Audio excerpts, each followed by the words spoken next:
한유총과 유은혜 교육부 장관의 이 문제, 이 둘의 싸움 문제를 이거는 유은혜 말이 맞는 거다, 교육부 말이 옳다. 왜? 유치원은 비영리 기관이니까, 비영리 법인이기 때문에 영리를 추구하면 안 된다, 유치원으로 돈 벌 생각 하지 마라 라는 유은혜 장관의 말은 정당하다, 그 말이 맞는 거다. 유치원으로 감히 돈 벌 생각을 해서는 안 된다, 법으로도 엄연히 비영리로 돼 있지 않냐, 이런 얘기를 하는 사람들이 많아요. 자, 유니세프라는 거 다들 아시죠? 유니세프라는 기관이 있어요. 여기도 비영리예요. 이 유니세프라는 곳의 평균 연봉이 얼마나 될까요?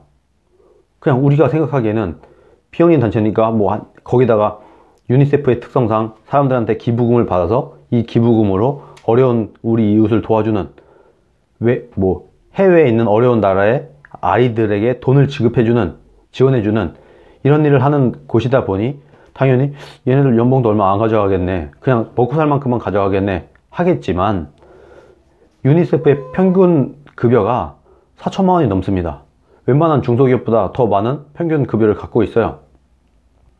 이런 거예요, 이런 거. 그리고 비영리 병원에 근무하는 의사, 간호사, 이런 사람들 급여가 어떻게 될까요?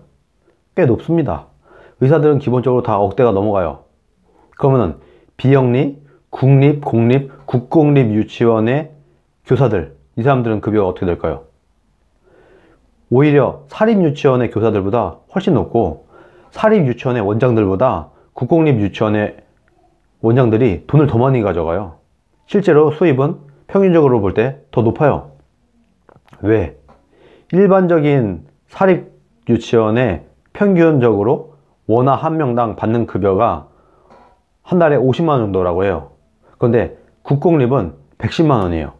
물론 이거는 어린이집이나 그 유치원에 아이를 맡기는 부모가 내지 않기 때문에 일반 국민들은 모르는 건데, 실질적으로 세수가 우리나라 국가의 세금을 보조받고 실제로 엄마들이 돈을 내는 거, 이런 거 다 따지고 보면 사립은 50만 원, 애 하나당, 국공립은 110만 원이라는 거예요. 2배가 넘게 차이 나요.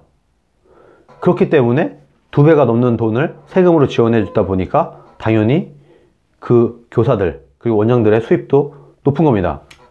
그리고 비영리라고 해서 아예 영리를 추구하지 말라는 건 아니에요. 어느 정도 나름대로 규칙을 정해놓고 이 규칙을 잘 지켜, 그러면 우리가 비영리라고 해줄게, 이렇게 돼 있는 거지 절대적으로 영리를 추구해서는 안 된다, 이런 건 아니에요.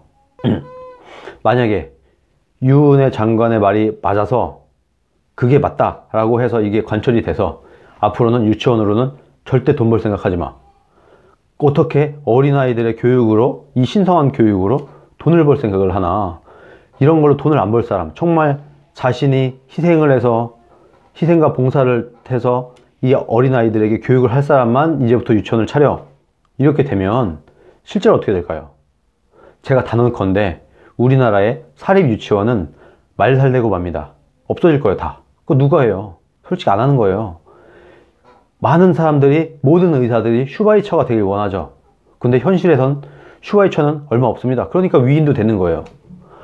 많은 사람들이 어린이집 원장을 방정환 선생님 정도 되길 바라는 것 같아요. 정말 순수하게 아이들만을 위해서 자기의 모든 것을 희생하고 봉사하는 이런 정신이 있는 사람들만 어린이집을 하고 유치원을 했으면 좋겠죠. 근데 실제로는 그렇게 안 되는 거예요. 그러면 그분들이 위인이 안 됐겠죠. 그런 사람들이 세고 셌으면 위인들만 사는 나라입니까? 우리가 아니잖아요. 각자 다 자기 먹고 살려고 하는 겁니다. 비영리라고 하더라도.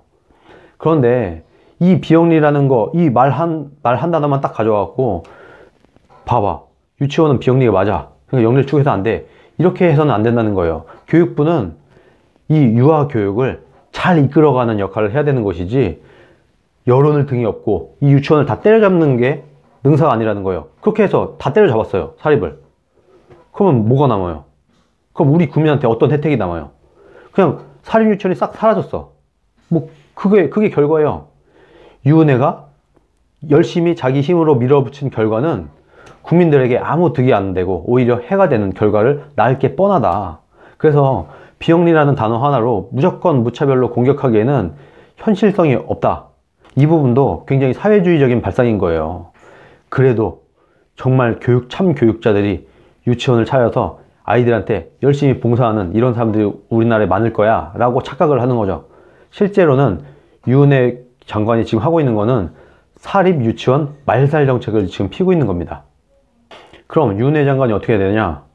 이 사립 유치원 원장들과 잘 타협을 해서 그래도 누가 봐도 아, 사립 유치원 할만하구나, 비영리지만 사립 유치원을 해서도 충분히 나도 먹고 살고, 그 사람도 각자 자식이 있을 거 아니에요. 그 원장들도 자식 교육도 시키고 어느 정도 먹고 살 만큼 마련을 해주고 나서 이것을 지키라고 해야 우리나라의 사립 유치원들이 남아나게 되는 겁니다. 다들 그만두지 않고. 지금 유은혜 장관의 말대로 하게 되면은 우리나라 사립 유치원은 싹 사라지게 되는 결과를 낳을 뿐입니다. 그걸 원하세요? 현실적인 생각을 해야죠. 현실적으로 그렇게 성인고자 같은 유치원 원장들이 어디 있어요? 아주 조금 있겠죠. 아주 극소수는 있을 수 있는데 대부분의 원장들은 아무리 비영리고 뭐고 자기가 먹고 살기 위해서 하는 겁니다. 이 점을 꼭 인지하셔야 할 것 같아요.